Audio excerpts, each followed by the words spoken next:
Hey everybody, Joe Granatelli, and today we're going to talk about the new Granatelli Motorsports C7 Z06 Intercooler Expansion Tank. Part number is 500200 when you want to place that order.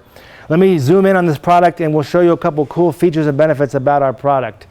What you see here is essentially our expansion tank, but the expansion tank has a separate sump built into it.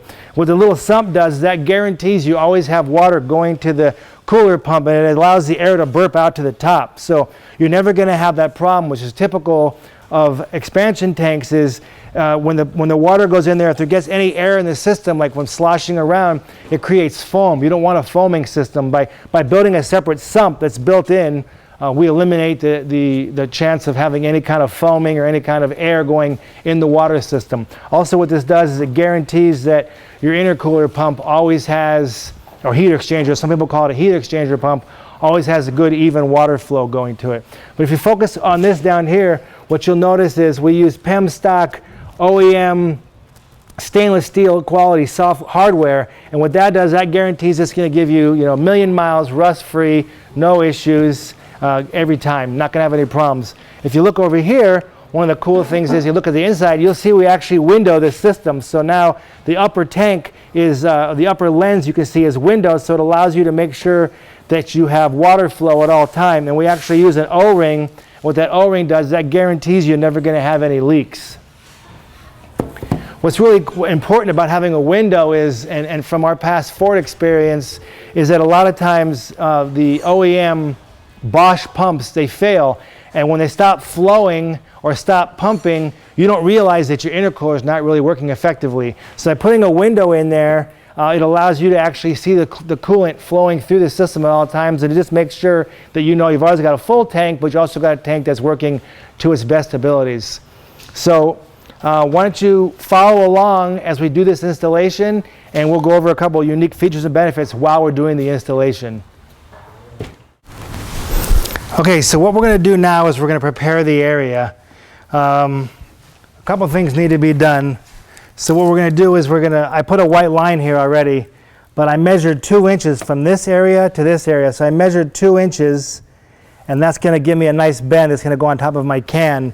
And then down here at the bottom, you'll see I measured right here. Essentially what I'm cutting is I'm trying to get as much of a straight out of this hose as I can. This is the same hose. You'll see we're just cutting the hose here. We're cutting the hose here. I'm trying to make it as straight as I can. Also what I'm going to do is I'm going to be removing this 10mm bolt right here. And then I don't know if you can zoom in down here, but I'll move this hose up. We're going to be removing the shiny silver one right there. We're going to be removing that hose, that bolt as well. That's going to be our 2 mounting locations for the can. So ultimately when the can drops down in there like this, it'll be captured by those 2 bolts. Also, you'll notice now that when I cut this, it gives me my 90 that goes on here, and then this is going to be my straight that will ultimately slide on to right here. This right here is going to be the drain. That's so you can always drain fluid in case you want to add ice, but we're going to discuss that a little bit later. All right, so the first thing we're going to do is I'm going to remove the clip. And this clip is holds this cap, and a lot of people think this unscrews, but it doesn't unscrew. It's actually just held in by a simple little clip. So you get your little pick right here to get underneath the clip, and it comes straight out. Now this just comes right out. There is going to be a little bit of a fluid loss between here and here, because when we cut it here and we cut it here, we're going to lose the fluid that's right in here, but it's just regular AC Delco red. There's nothing special about it. So we're going to cut it right here. I'm going to obviously give myself a little extra leeway in case I have to trim it. So I'm going to cut that hose right there. And turn this up for now. And then, unfortunately, there's really no better way to do this. So the next thing we're going to do is going to cut this hose here. Let me jump down here and do this one. Next I want to do is I'm going to remove this clip. Now I don't know if you can zoom in and see this. This little clip right here is pretty simple. All you do is get your pick up underneath it, and then it just comes right off. So This home, we're gonna have to cut this hose right here. So we'll have to cut this wire tie. So we'll cut this wire tie out of the way.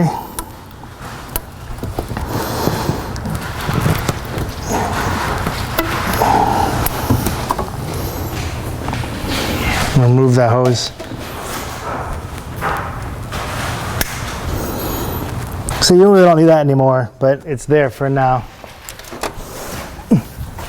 So you can see this section has been removed from the hose. So this little, we'll call it a kind of a up backwards J section has been removed, and that's going to take the place of where the intercooler goes in. Next thing we're going to do is we're going to remove our two 10mm bolts. Okay, so 13mm and our 10mm. Okay, so now the area is essentially prepared to drop in our can.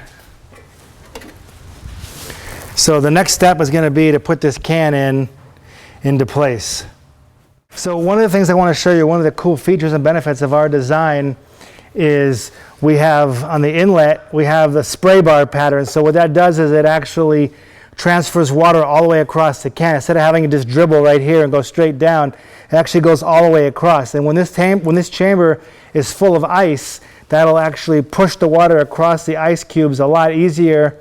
I shouldn't say easier, but a lot even flow, and it won't just kind of pile up here and go from the tank straight to the bottom. The spray bar actually gives it an effect to go all the way across, so it basically uses the whole can as effective as possible. Do you really need it? I don't know, but it certainly is a pretty nice feature to have, and it certainly does its job.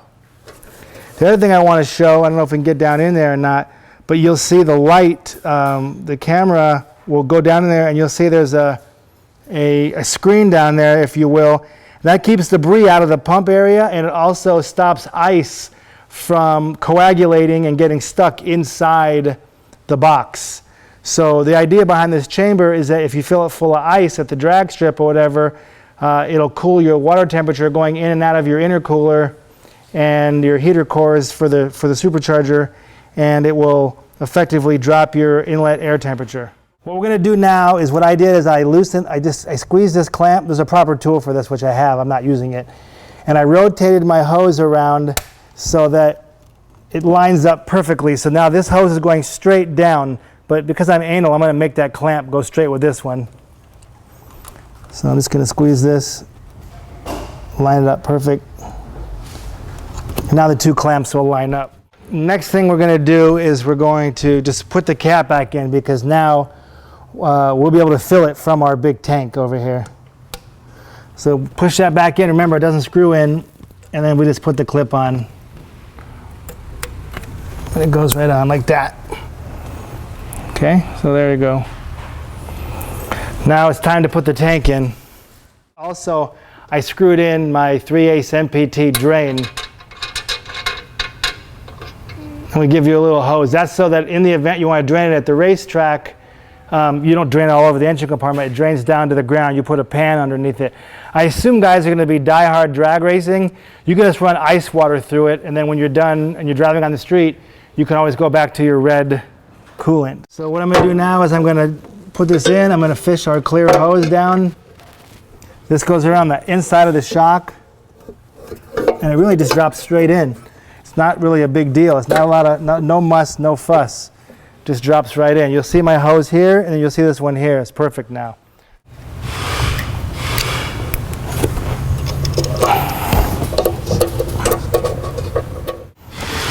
Next, we're just going to put our bolt back in, line straight up.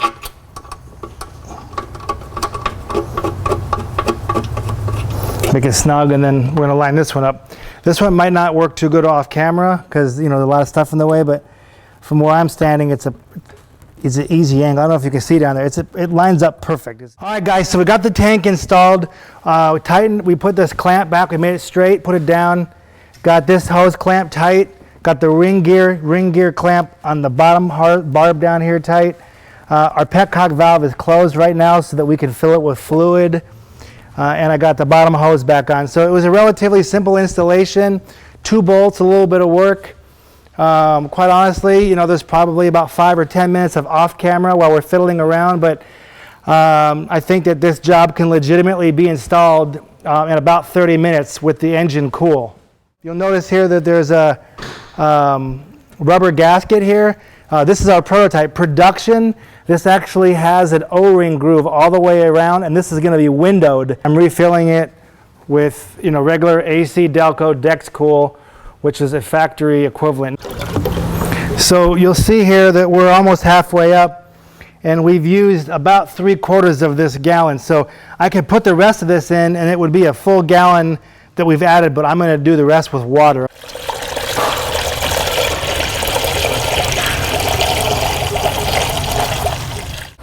All right, so we see a little bit of spray, but you can understand that if there was ice in here, that the water would be going all the way across the ice and it would be giving you a nice even flow.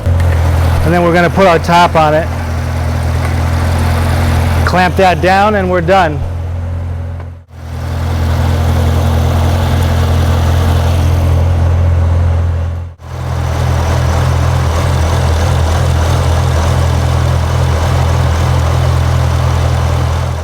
Then of course when you tighten it up, you want to tighten in a crisscross pattern.